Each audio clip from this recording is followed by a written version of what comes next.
আপনাদের বলে রাখি, এই বিনীত গোয়েল যে গোলমালটা অতীন ঘোষের লোকরা ওখানে করলো, প্রত্যেকটা লোক ছবির সঙ্গে মিলামেন। এরা দু একজন সিপিএম এর যুব সংগঠনের ছেলেকে ধরেছে বটে, কিন্তু আমি বলছি ওই ছেলেগুলো যুক্ত নয়। মমতা ব্যানার্জির নির্দেশে এটাতে বিজেপি বা সিপিএম এর ছেলেরা করেছে, দেখানোর জন্য করা হয়েছে। কিন্তু আমি আপনাকে 100টা ছবি, নাম, ঠিকানা দিয়ে দিতে পারি। আপনি ভাবতে পারেন অশোকনগর থেকে গুন্ডা এনেছে, রাজ নারায়ণ গোস্বামীর সঙ্গে ছবি আছে। অতীন ঘোষের মিছিলে লিড করছে জুনিয়র বলে একটি ছেলে, তৃণমূলের যুব সংগঠন করে। এরকম অসংখ্য 100টা ছবি, নাম, ঠিকানা, বাপের নাম, গোষ্ঠীর নাম, তার রাজনৈতিক পরিচয় আমি দিয়ে দিতে পারি, আমার কাছে আছে। এবং আমি আপনাদের যেটা বলছি, যেটা আপনারা কেউ সন্দেহ করছেন না, 1:30টার পরে বিনীত গোয়েল আসরে অবতীর্ণ হয়েছেন যখন সবকিছু হয়ে গেছে। এবং বিনীত গোয়েল লিভ করেছেন আরজিকর 4টের পরে।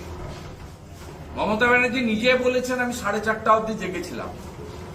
এবং আমার নবান্নতে এবং মমতা ব্যানার্জির পেরিফেরির মধ্যে লোক আছে। মমতা ব্যানার্জি গতকাল খুব আনন্দে ছিলেন, তাকে বিনীত গোয়েল কনভে করেছেন যে আমি সব করে দিয়েছি, যা করার আমি এভিডেন্স টেম্পারের কাজ করে দিয়েছি।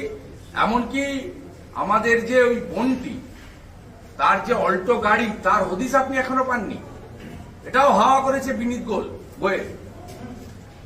আমি আপনাকে বলছি, বিনীত গোয়েলকে যদি তুলতে পারে সিবিআই, তুলতে পারে, চাপ দিতে পারে, তাহলে এই মুখ্যমন্ত্রী যা যা করেছে এসপি দাস এবং সন্দীপ ঘোষকে বাঁচানোর জন্য, সবটা সামনে চলে আসবে। এবং আমি এটাও দাবি করি, আরজিকরের সঙ্গে কোনোভাবে রিলেটেড না হওয়া সত্ত্বেও director of medical education doctor Sushanta Roy, ডাক্তার অভিক দে, তারা 9 তারিখে সকালবেলা ওখানে কি করছিলেন, কি করতে তারা সেখানে গেছিলেন। যারা 12টার আগে স্বাস্থ্য ভবনে আসেন না, তারা 9টার আগে তাদের কি পিতৃমাতৃ দায় পড়ে গেছিল, সেখানে এসে কি করছিলেন তারা। বাকি আরেকটা তথ্য আছে, আমি দেব। মেডিকেল ইকুইপমেন্ট প্রকিউরমেন্টের সঙ্গে এরা কারা কারা যুক্ত, কিভাবে, আমি সে তথ্য আপনাদের দিয়ে দেবো, কোম্পানির নাম সহ, একটু আজকে না কয়েকদিন পরে। কালকে মমতা বন্দ্যোপাধ্যায় বলছেন গতকাল ভারতের পতাকা নিয়ে আছেন তারা বিজেপি, যারা সাদা পতাকা নিয়ে আছেন তারা ডিওয়াই। এবং দেশের পতাকা নিয়ে থাকলে সেটা বিজেপি হয়ে যায়। আজকেও সেটা বলেছে ভাঙচুরটা বিজেপি করেছে, একদম সরাসরি মঞ্চ থেকে অভিযোগ করেছে। ওই জন্য তো দাবি করি কোর্ট মনিটরিং এ সিবিআই ইনভেস্টিগেশন হওয়া দরকার আছে। এবং এটা হলে পরিষ্কার ভাবে প্রমাণিত হয়ে যাবে অতীন ঘোষ, রাজু সেন শর্মা, নারায়ণ গোস্বামী। মমতা ব্যানার্জি এটা বলবে, এটা চোরের মায়ের বড় গলা। বিজেপি একাংশ তারা বলছেন যে মমতা বন্দ্যোপাধ্যায়কেও তদন্তের আওতায় আনা হোক, সিবিআই তদন্ত করুক, মমতা বন্দ্যোপাধ্যায়কে জিজ্ঞাসাবাদ করা হোক। সেটা সিবিআই কি করবে আমি জানি না, কিন্তু সিবিআই সারদার কেসে মমতা ব্যানার্জিকে ডাকেনি বা জিজ্ঞাসা করতে যায়নি। মহিলাদের ক্ষেত্রে একটা প্রায়োরিটি আছে, তিনি অফিসে না এলেও তার বাড়িতে গিয়ে জিজ্ঞাসাবাদ করা যেতে পারে, বাড়ি বা অফিসে।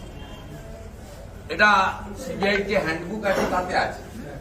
সেক্ষেত্রে আমরা সারদা তদন্তের সময় দেখেছি মমতা ব্যানার্জির বাড়িতে যারা কাজ করতেন, সেই কার্তিক বাবু থেকে শুরু করে, শেখর দা থেকে শুরু করে, আপনার সুব্রত বক্সি থেকে শুরু করে, যারা তহবিল দেখতেন, এরকম ব্রায়ন থেকে শুরু করে প্রত্যেকটা লোক, মানিক মজুমদার থেকে শুরু করে, মমতা ব্যানার্জির যে প্রেসিডেন্সের অফিস, একটা লোককেও সিবিআই বাদ দেয়নি, ইনভেস্টিগেশন করেছিল অঞ্জি কালেকশন কেসে, এক্সেপ্ট মমতা ব্যানার্জি। অর্থাৎ সিবিআই তখনও মমতা ব্যানার্জির ক্ষেত্রে দুর্বলতা দেখিয়েছে। সেই কারণে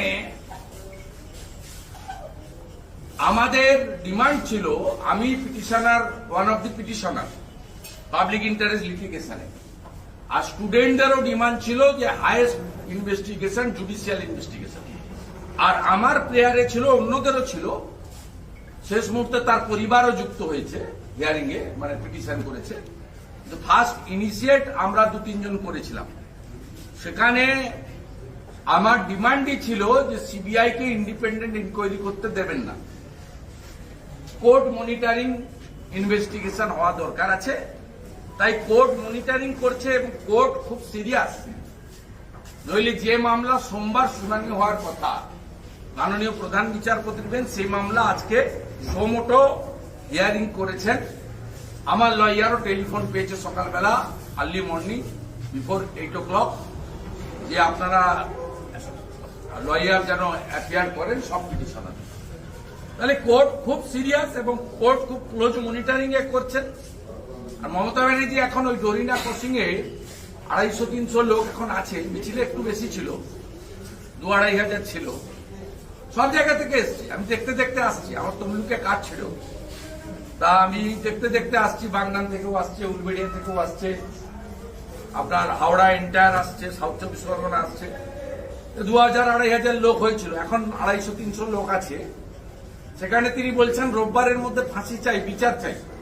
মাননীয়া, কালিয়াগঞ্জের ওই রাজবংশী ক্লাস 9-এর বাচ্চা মেয়েটি বর্মন পরিবারের, তার কেসটা তো সিবিআই কে দেয়নি কোর্ট, আপনার হাতে আছে।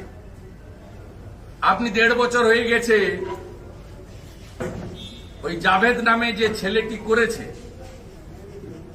যে এখনো জেলে আছে, তার কনভিকশন দিতে পেরেছেন? মাননীয়া, ময়নাগুড়ির ক্লাস 11-এর ট্রাইবেল বাচ্চা মেয়েটি গোর্খা পরিবারের, মাটিগাড়ার, তাকে আপনি ন্যায় বিচার দিয়েছেন? ওই মামলাটা তো সিবিআইয়ের কাছে নেই। আমি এরকম 100টা মামলা বলবো 2021 থেকে অদ্যাবধি 3.5 বছরে, যে মামলা সিবিআই নেয়নি। আপনি আসামিদের অ্যারেস্ট পর্যন্ত করেননি, চার্জশিট দূরের কথা, চার্জশিট পর্যন্ত দেননি, সাপ্লিমেন্টারি চার্জশিট তো দূরের কথা। উল্টো দিকে আপনি কি করেছেন?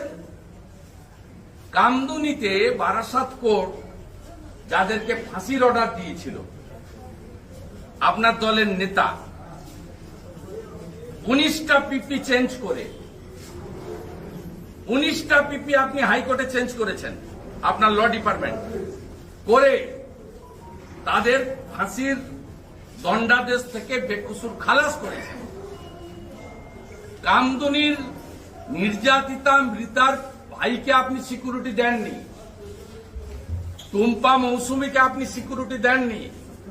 আপনি সিকিউরিটি দিয়েছেন লোয়ার কোর্টে ফাঁসির দণ্ডাদেশ প্রাপ্ত, পরবর্তীকালে আপনার সিআইডি এবং আপনার পিপির সৌজন্যে যারা হাইকোর্ট থেকে খালাস পেয়েছে, তাদের বাড়িতে আপনার এখনো পুলিশ বন্দুক নিয়ে পোস্টিং হয়ে আছে, তারা আপনার ভোট করায়। আর আমি যেদিন মহিলাদের নিয়ে কামদুনিতে মিছিল করেছিলাম, মিছিলে আপনার লোকরা পাথর ছুড়েছে, আমাদের লোকেরা গাড়ি ভেঙেছে, আমাদের বারাসাতের পার্টির জিএস এর কপালও ফেটেছে। এই হচ্ছে অ্যাকচুয়াল সিচুয়েশন। আপনার মুখে নারী সুরক্ষা আর সিবিআই কে রোববারের মধ্যে দিয়ে দিতে হবে মামার বাড়ির আবদার নাকি? আপনার এসপি দাসও যাবে, আপনিও যাবেন।